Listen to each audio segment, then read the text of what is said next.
அனைவருக்கும் வணக்கம். 4ஆம் வகுப்பு கணக்கு பயிற்சி நூல் 2ஆம் பருவத்திலிருந்து தொகுத்தறி மதிப்பீடு தான் இன்னைக்கு பார்க்க போறோம். பின்வரும் வினாக்களுக்கு விடையளி. 8ஐ 0ஆல் பெருக்கினால் கிடைப்பது. எந்த ஒரு எண்ணையுமே 0ஆல் நம்ம பெருக்கினா விடை 0 தான் கிடைக்கும். 11ஐ மிகப்பெரிய ஓர் இலக்க எண்ணால் பெருக்கினால் கிடைப்பது. மிகப்பெரிய ஓர் இலக்க எண் 9. அப்போ 11 9ஆல் பெருக்கினா கிடைப்பது 99. அடுத்து வரும் அமைப்பை தேர்ந்தெடு. இங்க இருக்கிற அமைப்பை நம்ம பார்த்தோம்னா இங்க 2 ஸ்டார் இருக்கு. ஸ்டாரு, அப்புறம் சதுரம், வட்டம், இந்த வடிவங்கள் தான் மாறி மாறி வருது. ஸ்டார் 2, அப்புறம் 3, அப்புறம் 4, அது தொடர்ந்து போயிட்டே இருக்கு. ஸ்டாருக்கு பக்கத்துல சதுரமும் வட்டமும் ஒன்னொன்னு வருது. அப்ப இங்க ஸ்டாருக்கு பக்கத்துல சதுரமும் வட்டமும் வரணும். இங்க ஒரு சதுரம் ஒரு வட்டம் இருக்கு. அடுத்து 2 சதுரம் 2 வட்டம் வந்திருக்கு. அப்போ அது தொடர்ந்து இங்க 3 சதுரம் 3 வட்டம் வரணும். அப்போ இந்த அமைப்பு தான் அது சரியானது. அடுத்தது 8 கிலோகிராம் அப்படின்றது எத்தனை கிராமுக்கு சமம்? 8 கிலோகிராம் அப்படின்றது 8000 கிராமுக்கு சமம். ஏன்னா 1 கிலோகிராம் அப்படின்றது 1000 கிராம். சம பாகங்களாக பிரிக்கப்பட்ட படத்தை தேர்ந்தெடு. இல்ல சம பாகமா பிரிக்கப்பட்ட படம் இந்த சதுரம் தான். 4 சம பாகங்களாக பிரிக்கப்பட்டிருக்கு. பெருக்கி விடை காண்க. இது பெருக்குனா I2 10, 1 ஓர் 5 5, 5 1 6, ஓர் 5 5, அப்போ 560. அடுத்து 197, 191, 185, 179, 173, இதுக்கு அடுத்து என்ன எண் வரும்னு கேட்குறாங்க. அப்போ இது பார்த்தோன்னா எல்லாமே -6. 6 எண்கள் குறைஞ்சிட்டே வருது. அப்போ 173க்கு அப்புறம் 167, அப்புறம் 161, 155, 149. 3 கிலோகிராம் 700 கிராம் கூட 2 கிலோகிராம் 200 கிராம கூட்டினா என்ன கிடைக்கும்? கிராம கூட்டலாம். முதல்ல 700 கிராம் 200 கிராம் கூட்டினா 900 கிராம். அடுத்து கிலோகிராம் 3 கிலோகிராம் 2 கிலோகிராம கூட்டினா 5 கிலோகிராம். அப்போ 5 கிலோகிராம் 900 கிராம். பலூன்களை உற்று நோக்கி பின்னங்களை எழுதுக. இங்க மொத்தம் 9 பலூன்கள் இருக்கு. இப்ப சிவப்பு பலூனுக்கான பின்னத்தை எழுதுறோம். சிவப்பு பலூன் 4 இருக்கு. 4/9. மஞ்சள் பலூன் 2 இருக்கு. அப்போ 2 கீழ் 9. மொத்த பலூனை கீழே போடணும். பச்சை பலூன்கள் மொத்தம் 3 இருக்கு. அப்போ 3 கீழ் 9. பாதை வரைபடத்தை உற்று நோக்கி விடையளி. வீட்டிலிருந்து பள்ளிக்கு எத்தனை வழிகளில் செல்லலாம்? இங்க இருக்கு வீடு. வீட்டுல இருந்து பள்ளிக்கு எத்தனை வழியில செல்லலாம்னு கேக்குறாங்க. வீடு இங்க இருக்கு, பள்ளி இங்க இருக்கு. அப்போ இங்கிருந்து இது ஒரு வழி, அடுத்து இது 2 வழி சுத்திட்டு போறது. அப்ப இந்த பக்கம் போனா 3 வழி. ஆக 3 வழியில நம்ம போய் சேரலாம். வீட்டிலிருந்து பள்ளிக்கு செல்லும் நீண்ட தூர பாதையில் உள்ள இடங்களை டிக் செய்க. வீடு இங்க இருக்கு, பள்ளி இங்க இருக்கு. வீட்டிலிருந்து பள்ளிக்கு வர நீண்ட தூர பாதை இந்த பாதை. இந்த பாதையில இருக்கிற இடங்கள் வங்கியும் பழக்கடையும். அப்போ வங்கியையும் பழக்கடையும் டிக் பண்ணிடுறோம். பின்வரும் வினாக்களுக்கு விடையளி. சரியானதை தேர்ந்தெடு. இப்போ இதுல சரியானது எதுன்னா 15ஓட 100 பெருக்கினா 1500. இதுதான் சரியான கூற்று. 23 பெருக்கல் 5, 23ஓட 5 பெருக்குனா 115. அடுத்து வரும் அமைப்பை தேர்ந்தெடு. இப்போ இந்த இடத்துல அடுத்து வரும் அமைப்பு இந்த சதுரம் 4 பாகங்களாக பிரிக்கப்பட்ட சதுரம்.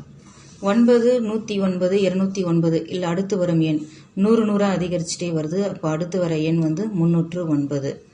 2500 கிராம். இது 2 கிலோகிராம் 500 கிராம். அப்ப 2 கிலோகிராம் 500 கிராம் அப்படின்றதுதான் இதுல சரியானது. அடுத்து 3 பரிசு பெட்டிகளில் எடைகளின் கூடுதல். அப்ப அந்த 3 பரிசு பெட்டிகள் எடைகளோட கூடுதல் 7930. அப்ப கிலோகிராம் கிராம்ல எழுதணும்னா 7 கிலோகிராம் 930 கிராம். நிழலிடப்பட்ட பகுதியின் பின்ன வடிவம். முதல்ல இதுல எத்தனை பாகங்களாக பிரிக்கப்பட்டிருக்குன்னு பாக்குறோம். இதுல மொத்தம் 8 பாகங்கள் இருக்கு. இந்த 8 பாகத்துல நிழலிடப்பட்ட பகுதி 5. அப்போ 5 கீழ் 8. 3 கீழ் 6 இவ்விட்டம் குறிக்கும் படம் வரைக. அப்போ 6 பாகங்களா இருக்கிற ஒரு படத்தை வரைஞ்சிக்கிறோம். இந்த மாதிரி 6 பாகங்கள் போட்ட ஒரு படத்தை வரைஞ்சிக்கிட்டு இதுல 3 கீழ் 6ன்றதால 3 பாகத்துக்கு நம்ம கலர் பண்ணிடலாம். 3 கீழ் 6 பின்னத்தோட படம். இங்க ஒரு தூர பாதை கொடுத்திருக்காங்க. ஏலிருந்து டியை அடைவதற்குரிய குறைந்த தூர பாதை. இந்த ஏலிருந்து டி அடைகிறதுக்கு குறைந்த தூர பாதை இ வழியா போறதாம். அப்போ AEDன்றதுதான் சரியானது. ஏலிருந்து டியை அடைவதற்குரிய நீண்ட தூர பாதை. நீண்ட தூர பாதைனா ABCD. ABCDன்றதுதான் சரியானது. பெருக்கி விடை காண்க. 12ஐயும் 13ஐயும் பெருக்கிறோம். 3 2 6, 1 3 3, 1 2 2, 1 1 6 5 1. அப்போ இதனுடைய விடை வந்து 156. பின்வரும் வினாக்களுக்கு விடையளி. மிகப்பெரிய 3 இலக்க எண்ணை 100ஆல் பெருக்கினால் கிடைப்பது. மிகப்பெரிய 3 இலக்க எண் அப்படின்றது 999. 999 100ஆல் பெருக்கினா என்ன விடை கிடைக்கும்னா இதுதான் கிடைக்கும். அதாவது 99,900. மிகப்பெரிய 3 இலக்க எண் வந்து 999. அதை 100ஆல பெருக்குனா 99,900 அப்படின்றத விடை. எண் அமைப்பை நிறைவு செய்க. இங்க இருக்கிற எண் அமைப்புகள் வந்து 100 100ஆ குறைஞ்சிட்டே வருது. அப்ப இதுக்கு அடுத்து வர எண்ணும் 100 குறையும். அப்ப 8085. அடுத்து வந்து 7985. அப்போ இந்த விடை தான் சரியானது. பட அமைப்பை நிறைவு செய்க. முதல்ல இருக்கிற படமும் இதுவும் ஒரே மாதிரி இருக்கு, இங்க இருக்கிற படமும் இதுவும் ஒரே மாதிரி இருக்கு. அப்ப இந்த படத்துக்கான படம் தான் இங்க வரணும். அப்ப ஈ தான் சரியானது. 6 கிலோகிராம் 75 கிராம் அப்படின்னா 6 கிலோகிராம் அப்படின்றது 6000 கிராம். 6000மும் ஒரு 75 கிராமும் சேர்ந்தா 6075 கிராம். 6075 கிராம். நிழலிடப்பட்ட பகுதியின் பின்ன வடிவம். மொத்தம் எத்தனை பாகங்கள் இருக்குன்னா மொத்தம் 8 பாகங்களா இருக்கு. 8 பாகத்துல நிழலிடப்பட்ட பகுதி வந்து 5 பாகம். அப்ப 5/8 அப்படின்றது தான் சரியானது. 12 கிலோகிராம் 400 கிராம்ல இருந்து 6 கிலோகிராம் 700 கிராம கழிச்சா என்ன விடை கிடைக்கும்? 12 400ல இருந்து 6 கிலோகிராம் 700 கிராம கழிக்கிறோம். கழிச்சா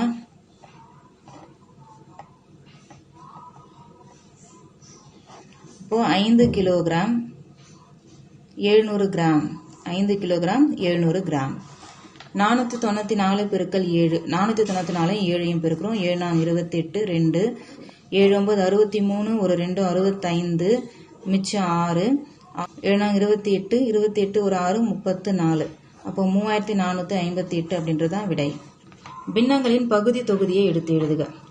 பின்னனுடைய பகுதி தொகுதியை எடுத்து எழுத சொல்றாங்க. பகுதினா கீழே இருக்கிறது, தொகுதி அப்படின்றது மேல இருக்கிறது. அப்ப இந்த பின்னத்தோட பகுதி வந்து 10, இதனுடைய தொகுதி வந்து 3. முகிலனின் எடை 49 கிலோகிராம் 350 கிராம் மற்றும் கபிலனின் எடை 32 கிலோகிராம் 450 கிராம் எனில் கபிலனை விட முகிலனின் எடை எவ்வளவு அதிகம்? எவ்வளவு அதிகம்னு கேட்கறதால நம்ம அதை கழிக்கிறோம். கழிச்சாதான் நமக்கு அது சரியான விடை தெரியும். அப்போ முகிலனுடைய எடையும் கபிலனின் எடையும் கிலோகிராம் கிராம் பிரிச்சு இங்க எழுதியிருக்கேன். இப்போ இதில் நம்ம கழிச்சா 3ல 4 கழிக்க முடியாது. அப்போ நம்ம இதை இனமாற்றி கழிக்கிறோம். இங்கே 8, 8ல 2 கழிச்சா 6 1. அப்போ எவ்வளவு அதிகம் அப்படின்னா 16 கிலோகிராம் 900 கிராம் அதிகம். 16 கிலோகிராம் 900 கிராம் அதிகம். அடுத்து ஏ என்ற மாணவர் தான் நிற்கும் திசையில் நேராக 2 கட்டங்கள் தாவி சென்று இடப்புறம் திரும்பி 3 கட்டங்கள் தாவி சென்றால் அவர் எங்க போய் நிற்பார் அப்படின்றத நம்ம கண்டுபிடிக்கிறோம். இங்க ஏ என்ற மாணவர் இங்க இருக்காரு. ஏ என்ற மாணவர் தான் நிற்கும் திசையில் நேராக 2 கட்டங்கள் தாவி சென்று 2 கட்டங்கள் தாவி இங்க வந்துட்டாரு. தாவி சென்று இடப்புறம் திரும்பி, இடப்புறம்னா இந்த பக்கம் திரும்பணும். இடப்புறம் திரும்பி 3 கட்டங்கள் தாவி சென்று, 3 கட்டங்கள்னா இங்க வர்றாங்க. 3 கட்டங்கள் தாவி சென்று பின் மீண்டும் இடப்புறம்னா இந்த பக்கம் இப்படி திரும்புறாரு.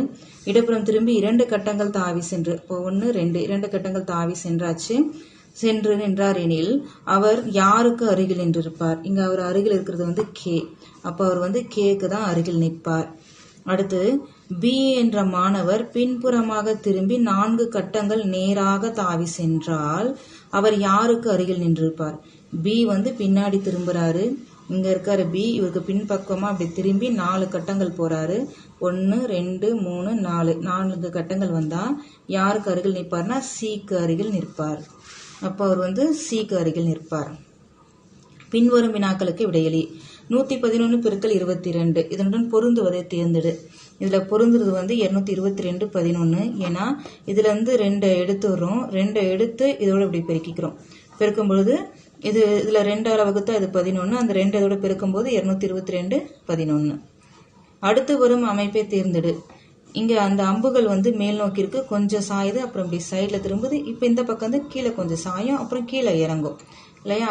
அப்ப கீழே சாயுறது கீழே இறங்குறது இந்த அமைப்பு தான். அப்ப இதுதான் அடுத்து வரும். 9876, 8765, 7654, 6543. இது எண்கள் வந்து இறங்கு வரிசையில் வருது. ஒரு எண்ணா இறங்கு வரிசையில் 4 எண்கள், அதுக்கு அடுத்து வர 4 எண்கள் அப்படி இறங்கு வரிசையில் கொடுத்துருக்காங்க. இப்போ 9க்கு கீழே இருக்கிற 4 எண்கள் 9, 8, 7, 6. 8ன்னு எடுத்துக்கும் போது 8, 7, 6, 5. 7க்கு 7, 6, 5, 4. 6க்கு வந்து 6, 5, 4, 3. இப்போ இங்கே 6 வந்துருச்சு. இப்போ அடுத்து என்ன வரும்? 5. 5க்கு 5, 4, 3, 2. அப்போ அது எங்கே இருக்குன்னா இது எண்கள் தான் சரியானது. செல்வம் பூனை மற்றும் நாய்க்குட்டியை வளர்த்து வந்தான். அவனுடைய பூனையின் எடை 2 கிலோகிராம் 250 கிராம். பூனையை விட 1 கிலோகிராம் 320 கிராம் எடை கூடுதலாக இருந்தது எனில் நாய்க்குட்டியின் எடை கூடுதலாக இருக்குது அப்படின்னா ரெண்டுத்தையும் கூட்டிக்கிறோம். பூனையை விட 1 கிலோகிராம் அதிகமாக இருக்குது அதனுடைய நாய்க்குட்டியோட எடை. அப்போ ரெண்டுத்தையும் கூட்டினா 250 கிராம் 320 கிராம் சேர்த்தா 570 கிராம். கிலோகிராமில் கூட்டும்போது 2 கிலோகிராம் இது 1 கிலோகிராம், அப்போ 3 கிலோகிராம். அப்போ 3 கிலோகிராம் 570 கிராம் அப்படின்றது தான் சரியானது. அப்பா வாங்கி வந்த 4 கிலோகிராம் 700 கிராம் எடையுள்ள தர்பூசணியை உமா 5 கிலோகிராம் என்றும் ரமா 4 கிலோகிராம் என்றும் சீமா 6 கிலோகிராம் என்றும் கூறினார்கள் எனில் உண்மையான எடைக்கு அருகில் உள்ள தோராய எடையை கூறியவர் யார்? 4 கிலோகிராம் 700 கிராம் இது வந்து எதுக்கு அருகாமையில் இருக்குன்னா 5 கிலோகிராமுக்கு தான் அருகாமையில் இருக்கு.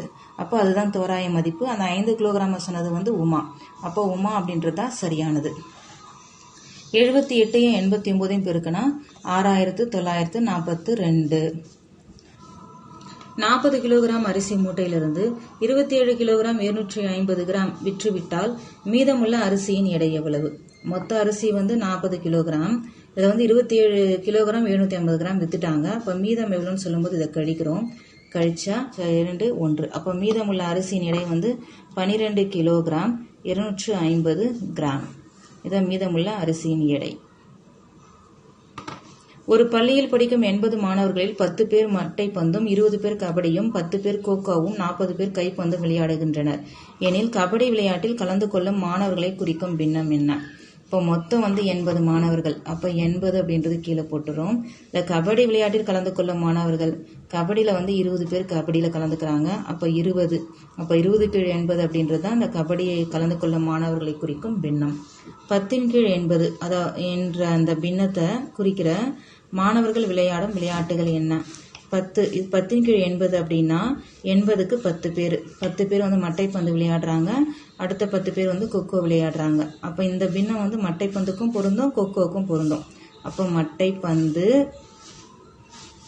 கொக்கோ. கொடுக்கப்பட்ட பின்னங்களுக்கு ஏற்ப படங்கள் வரைக. 3 கீழ் 8 அதாவது கீழ் 8 அப்படின்றது 8 பாகத்தில் 3 பாகத்தை மட்டும் நம்ம கலர் பண்ணுறோம்.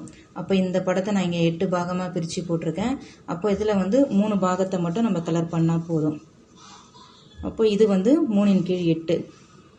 அடுத்து பகுதி 6 தொகுதி 2.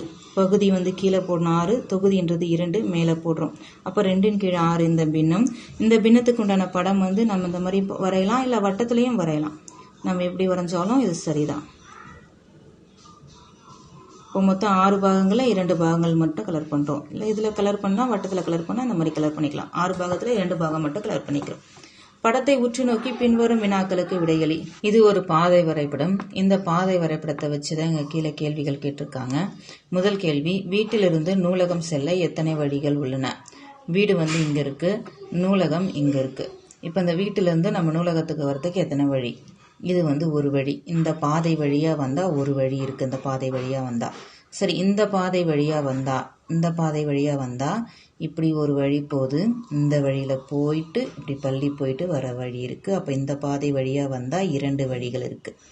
அடுத்து இந்த பக்கம் அதாவது உணவகத்துக்கு போகிற பாதை வழியாக போனால் இந்த உணவகத்துக்கு போகிற பாதையில் போயிட்டு பழக்கடை பள்ளி போயிட்டு நூலகம் வரலாம், இது ஒரு வழி. அப்படி இல்லைன்னா பழக்கடையிலேருந்து இந்த பூங்கா போயிட்டு இப்படி வரலாம், இது ஒரு 2 வழி.